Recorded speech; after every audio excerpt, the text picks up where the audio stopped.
Good morning. I am 5 minutes earlier today.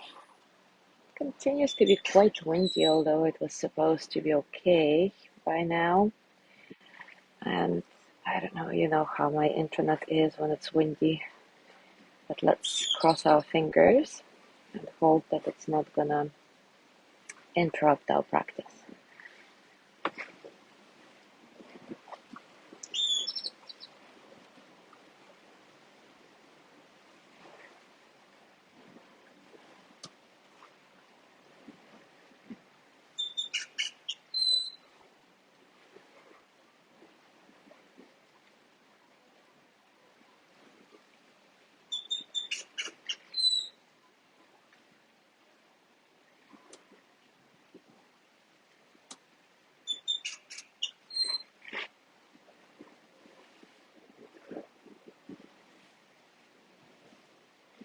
Good morning, Gina. Yes, indeed, it is freezing. And I think Norte was supposed to end yesterday. But anyway, I'm not complaining. I love this weather.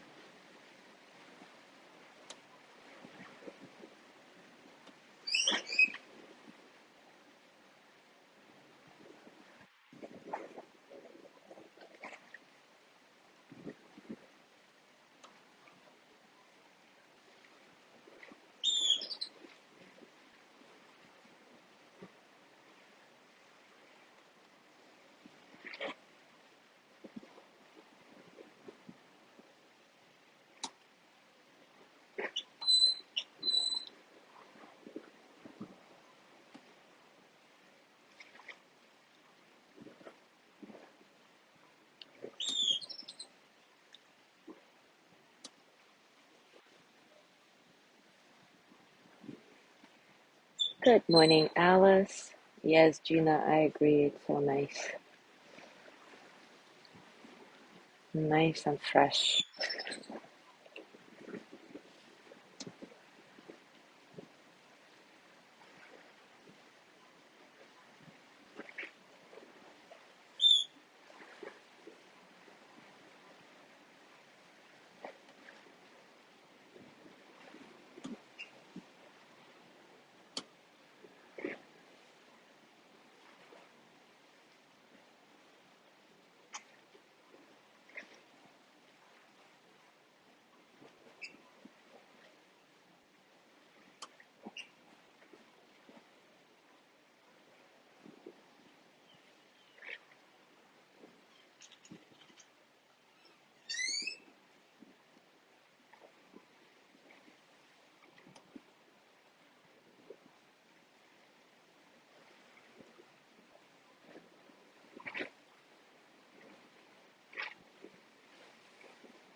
All right, I think it is time for us to start. And today we're going to talk about insecurity and how to shut up our inner critic.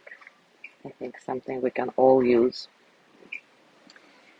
We use the term insecure a lot, like I'm feeling really insecure, they are acting so insecure, etc. And we normally use it to refer to self-doubt or lack of confidence. But apparently there is way more to it. Brené Brown, in this book, The Atlas of the Heart, explains that there are three types of insecurity.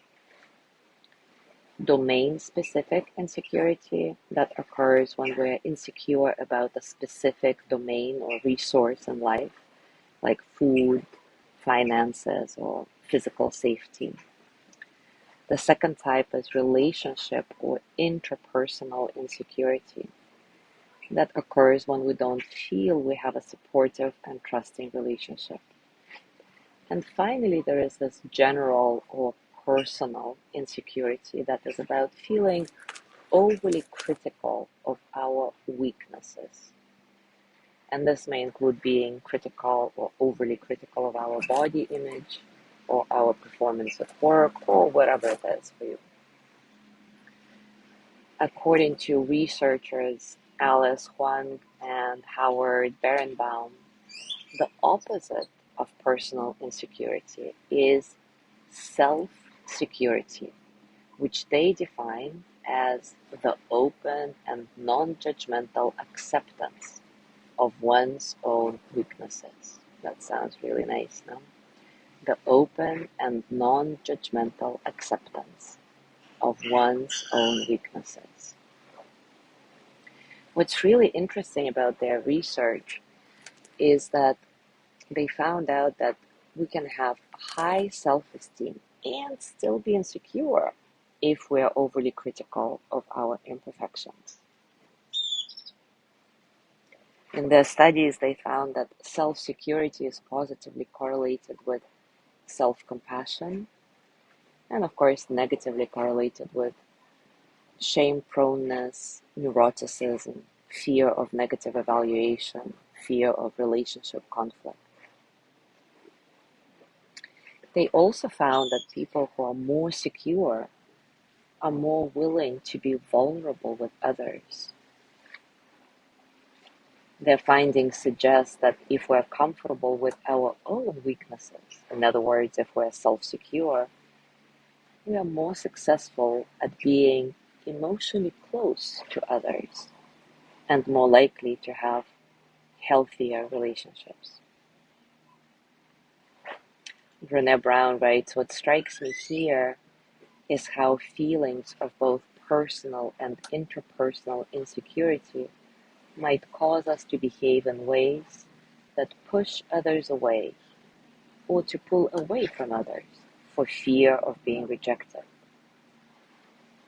It's similar to what we learned about the relationship between perfectionism and disconnection yesterday. Without awareness, our fear of being hurt can actually push us to show up in ways that increase the certainty that we will be hurt. I'll read that again. Without awareness, our fear of being hurt can push us to show up in ways that increase the certainty that we will be hurt. So it's very important to be aware of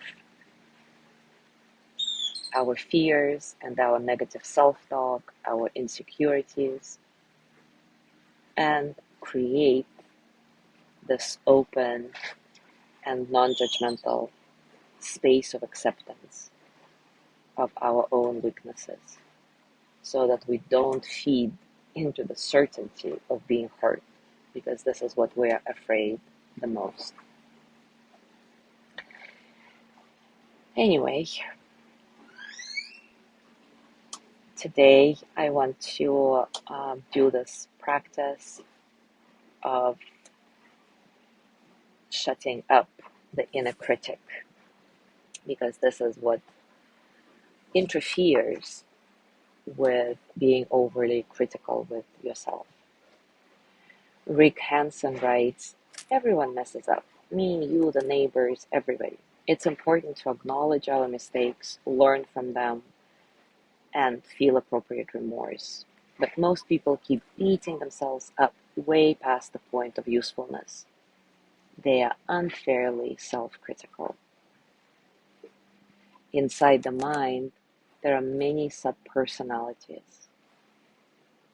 For example, one part of me sets the alarm clock for 6 a.m. to get up and exercise, and then when the alarm goes off, another part of me grumbles, who set the darn clock?" There are an inner critic and an inner protector inside each of us. This is what Rick Hansen says. And for most people, that inner critic is continually yammering away, looking for something, anything, to find fault with. It magnifies small failings into big ones, punishes you over and over for things long past, ignores the larger context, and doesn't credit you for your efforts to make amends.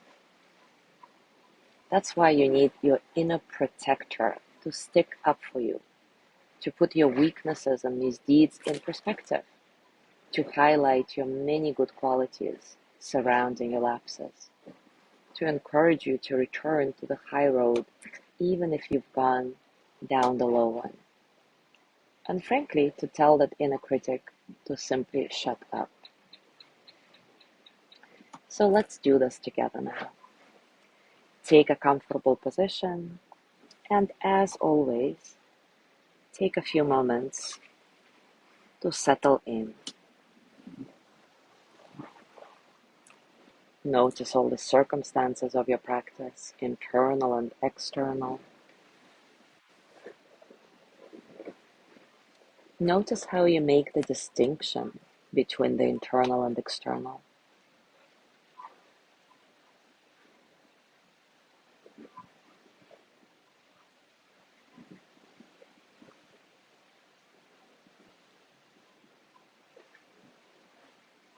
As always, let your breath be free. Don't try to control it. Notice how your breath flows in and out of your body, how your body responds to your breath.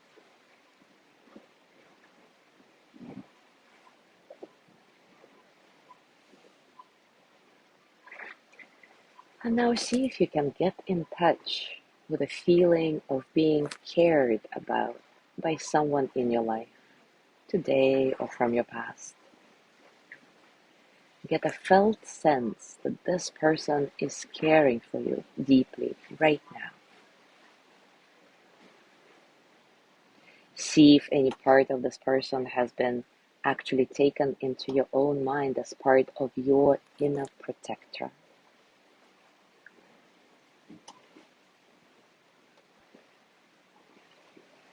Bring to mind more people who really care about you, and allow your inner protector to acquire more and more wonderful qualities of these people and gradually grow in strength. Notice how this feeling of being cared for expresses itself in your body. What are the actual physical sensations of the security that you are loved, cared for, protected?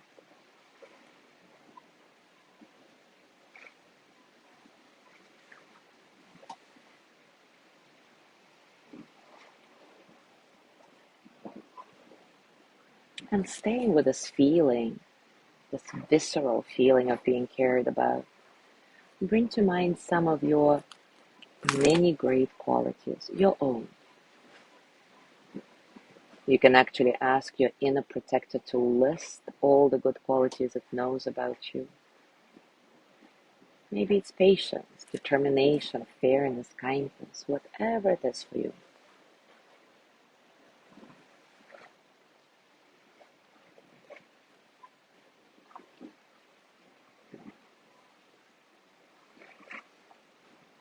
And now gently, without judgment, bring to mind some facts about yourself that are hard for you to face. Maybe you lied to somebody, yelled at a child, let a friend down. Whatever it was, acknowledge the facts. What happened, what was in your mind at that time, the relevant context and history, and the results of this behavior for yourself and others. Remember, it's facing the truth that will set you free.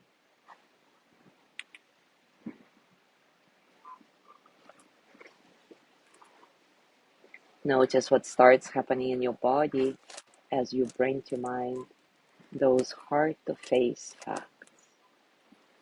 your misdeeds, imperfections.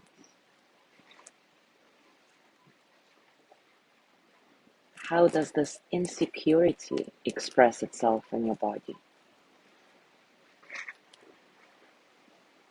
If you could take a pose or create a movement that shows this insecurity in a very vivid, visceral way, what would it be? Actually do it.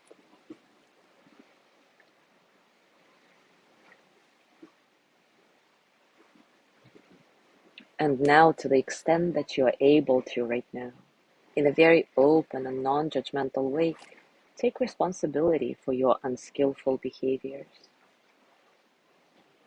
Maybe even say in your mind or out loud, I am responsible for so and so. And let yourself feel it.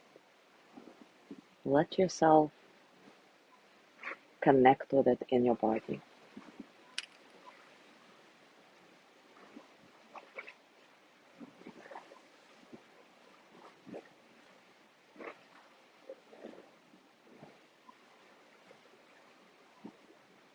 Take a moment to decide if you need to do anything about it.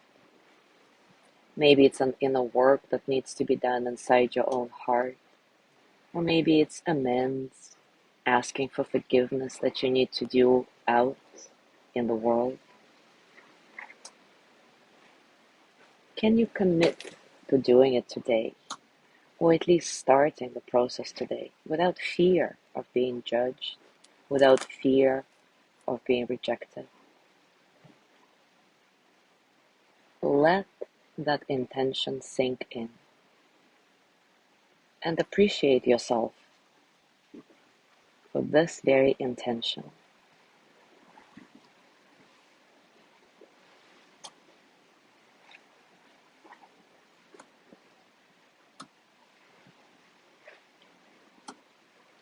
And finally, actively forgive yourself.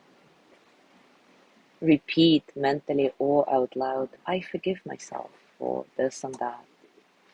I have taken responsibility or I will take responsibility. I choose to do what I can to make things better. Of course, if complete forgiveness doesn't seem possible right now, you can always set an intention to forgive yourself when you are able to do so. It is my intention to forgive myself.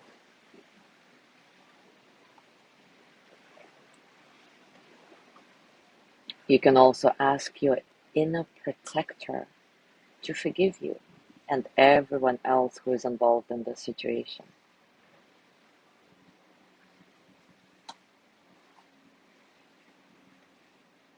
Allow this experience of being forgiven to sink in. Notice how that feels in your body. How does this inner forgiveness express itself through a movement, a pose?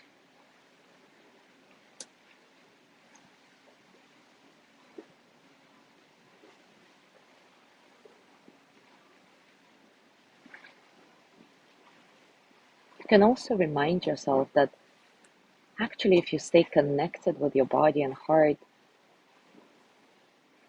and forgive yourself and stop beating yourself up, it will actually help others in your life because you will be able to be more present with them, to show up in your life more fully, because you will feel more and you will become more and more free. I would like to conclude our practice today with a poem from Dana Folds. It's called Awakening Now. Why wait for your awakening? Do you value your reasons for staying small more than the light shining through the open door? Forgive yourself. Forgive yourself. Now is the only time you have to be whole. Right now. Now is the sole moment that exists to live in the light of your true nature. Perfection is not a prerequisite for anything but pain. Please, oh please, don't continue to believe in your stories of deficiency and failure. This is the day of your awakening. Forgive yourself now.